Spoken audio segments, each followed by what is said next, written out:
banyak sekali dokter-dokter yang mengaku bisa bedah plastik yang akhirnya berujung kepada kegagalan ketika bedah plastik ini, dokter.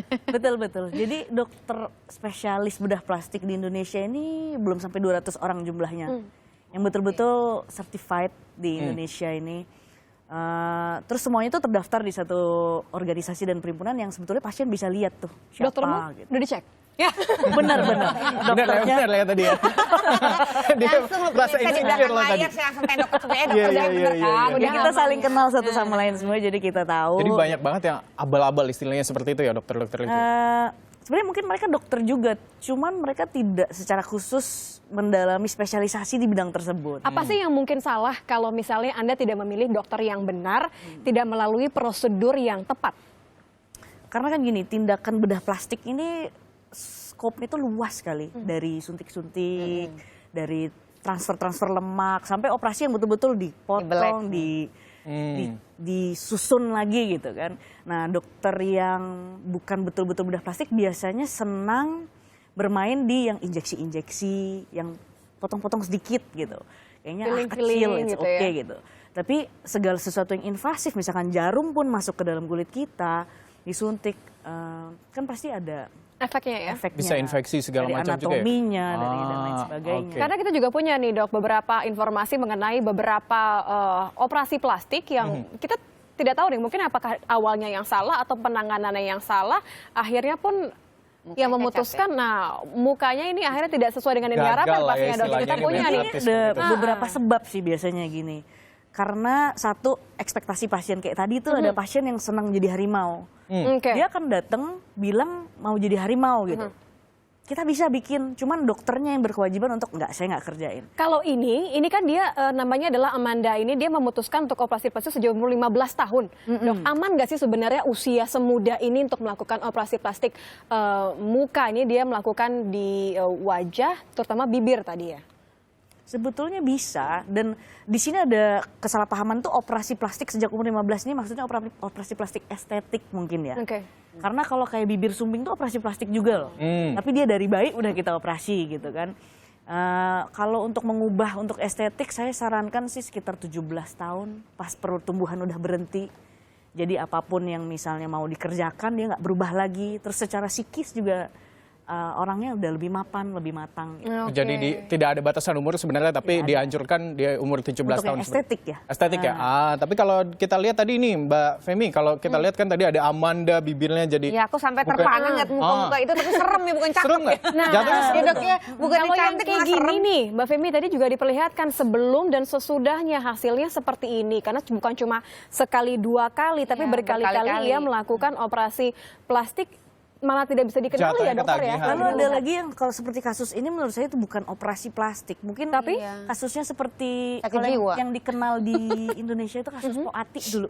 Oke. Jadi disuntik-suntik sama dokter yang mungkin plastikoid, Tidak yang certified. ceritanya bedah plastik. Disuntik, ternyata cairan yang disuntik itu nggak tahu apa. Nggak jelas. Itulah bahayanya yang lain gitu kan. Oh ini saya suntik kolagen, disuntik.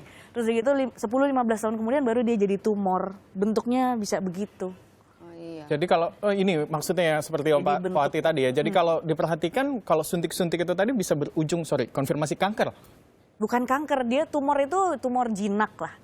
Jadi kayak bergerenjel-gerenjel itu kan benjolan tuh artinya tumor juga gitu. dan kami dengar juga katanya terakhir Pak Wati mengatakan bahwa ia menyesal telah melakukan Betul. tadi bedah-bedah karena akhirnya pun tentu tidak seperti yang diinginkan ya dok ya. Yang disesali itu penyuntikannya atau koreksinya, karena kan kemudian saya tahu Pak Wati dikoreksi dengan oleh bedah plastik betulan. Dan kalau udah rusak, mengkoreksinya itu meskipun spesialis betulan kita terbatas kemampuannya, nggak bisa kembali seperti dulu. Mungkin yang disesali penyuntikannya, karena ternyata mungkin yang suntik dulu juga nggak tahu yang nyuntikin itu apa. Siapa? Jadi bilangnya tuh kan suntik silikon tuh zaman dulu tuh kalau Iya, nggak salah ya. suntik Sorry, silikon. saya kan kalau lagi make up kan suka ada banci-banci make up nih. Nah, banci-banci make up tuh suka ke abis suntik silikon di salon Iya. ini bisa. Aku sampai dengan Untuk dagu atau pipi suntik silikon gitu di ya. salon. Aku sampai dengerin loh dok gitu kan. Salon gitu. itu kan bukan salon klinik. itu kan bukan klinik, bukan rumah sakit, bukan yang resmi lah gitu kan gitu. Tapi memang ternyata ya hasilnya gitu. Kayak yang di pinggir Agak jalan aneh gitu. kompreng-kompreng itu kan ya. Gitu loh. Kalau yang Mukanya sama semuanya. Kalau yang biasanya. biasanya sejauh ini Dok, kamu kan sudah menangani banyak sekali nih pasien dengan berbagai latar belakang, usia, profesi dan kebutuhan. Rata-rata atau sebagian besar yang datang ke kamu itu sudah siap, sudah mantap nih saya tahu mau melakukan apa atau masih bingung? 80-20 yang bingung biasanya saya tahan. Karena dari konsultasi itu kelihatan.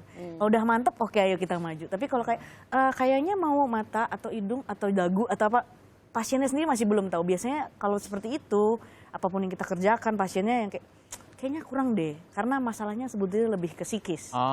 Jadi Atau kayaknya ada masalah dalam hidup, mungkin kalau gue ngerubah sesuatu dalam hidup gue, maybe will fix. Padahal abis tindakan, Nggak juga. masalahnya masih ada. Masalahnya tetap Tapi aja. kalau pasien yang datang, saya nggak suka hidung saya dari dulu. Pelampiasan ya artinya. Sekarang saya mau rapihin. Kayak kemarin bekas kecelakaan, saya nggak suka, saya mau rapihin.